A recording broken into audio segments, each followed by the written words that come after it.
ఇలా ముగ్గురు కూడా ఫోటోలు వేసుకొని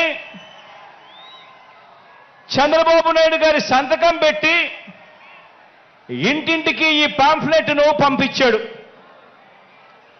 ఇంటింటికి పంపించిన ఈ పాంఫ్లెట్లో చంద్రబాబు నాయుడు గారు ఏం రాశారో తెలుసా? ఈ ముగ్గురు ఫోటోలు పెట్టి చంద్రబాబు నాయుడు గారి సంతకం పెట్టి 2014లో వీళ్ళే కూటమిగా ఏర్పడి ఇంటింటికి పంపించిన ఈ పాంఫ్లెట్లో వీళ్ళు రాసిన మాటలు, రైతులకు రుణమాఫీ పైన మొదటి సంతకం చేస్తాను, డ్వాక్రా సంఘాల రుణాలన్నీ పూర్తిగా రద్దు చేస్తాము, మహిళల రక్షణకు ఉమెన్ ప్రొటెక్షన్ ఫోర్స్ ఏర్పాటు చేస్తాము, ఆడబిడ్డ పుట్టిన వెంటనే మహాలక్ష్మి పథకం కింద 25,000 రూపాయలు బ్యాంకు అకౌంట్లో డిపాజిట్ చేస్తాము, ఇంటింటికి ఒక ఉద్యోగం ఇవ్వలేకపోతే ఉపాధి ఉద్యోగం వచ్చేదాకా నెల 2,000 రూపాయలు నిరుద్యోగ భృతిగా ఇస్తాము, 10,000 కోట్లతో బీసీ సప్లాను, చేనేత మరియు పవర్ లూమ్స్ కు సంబంధించిన రుణాలు మాఫీ, అర్హులైనందరికీ కూడా 3 సెంట్ల స్థలం, పక్కా గృహాలు మంజూరు చేస్తాము, రాష్ట్రాన్ని సింగపూర్గా మించి అభివృద్ధి చేస్తాము, ప్రతి నగరంలో హైటెక్ సిటీ నిర్మిస్తాము. ఇదే చంద్రబాబు నాయుడు గారు, ఇదే కూటమిలో ఉన్న ఇదే దత్తపుత్రుడి ఫోటో, ఇదే ఇప్పుడు చంద్రబాబు నాయుడు గారు ఢిల్లీకి వెళ్లి ఏకంగా కూటమిగా ఏర్పడి పొత్తులోకి తెచ్చుకున్న మోడీ గారి ఫోటో.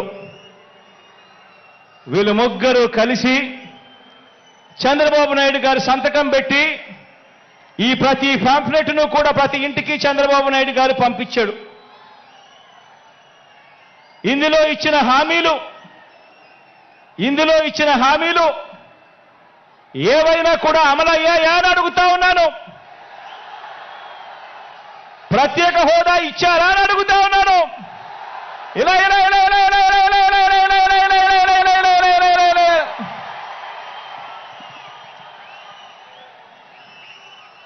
మరి ఇవి గతంలో చేయకుండా మరి పొత్తులో వీళ్ళంతా కూడా భాగమై ఈ మాదిరిగా మీటింగులు పెట్టి మేనిఫెస్టో అని చెప్పి మేనిఫెస్టోలో ఇవన్నీ పెట్టి పాంఫ్లెట్లుగా ఇవన్నీ చేసి ఏకంగా చంద్రబాబు నాయుడు గారు సంతకం పెట్టి ప్రతి ఇంటికి కూడా ఈ మాదిరిగా పంపించి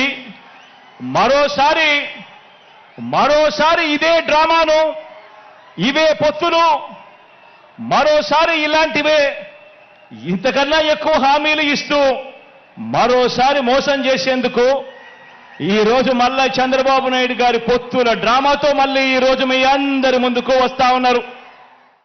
ఆలోచన చేయమని అడుగుతా ఉన్నా.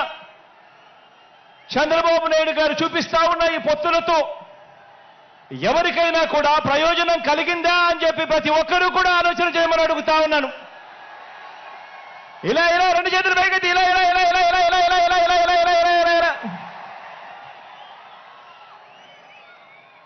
ప్రజలకు ఏ ఒక్కరూ కూడా మంచి చేయకపోగా ప్రజలకు మంచి చేసిన జగన్ను టార్గెట్ చేయడానికి మాత్రమే వీళ్ళది ఏకైక ఎజెండా ఈ రోజు కనిపిస్తా ఉంది. ఆలోచన చేయమని అడుగుతా ఉన్నా. చంద్రబాబు నాయుడు గారికి అధికారం ఎందుకు కావాలి అనంటే ప్రజలకు మంచి చేయడం కోసం కాదు, ఎన్నికల మేనిఫెస్టోలో చెప్పింది చేయడం కోసం కాదు. చంద్రబాబు నాయుడు గారికి అధికారం ఎందుకు కావాలి అనంటే కారణం ఆ అధికారంతో ప్రజలను దోచుకునేందుకు పంచుకునేందుకు మాత్రమే చంద్రబాబు నాయుడు గారికి అధికారం కావాలి.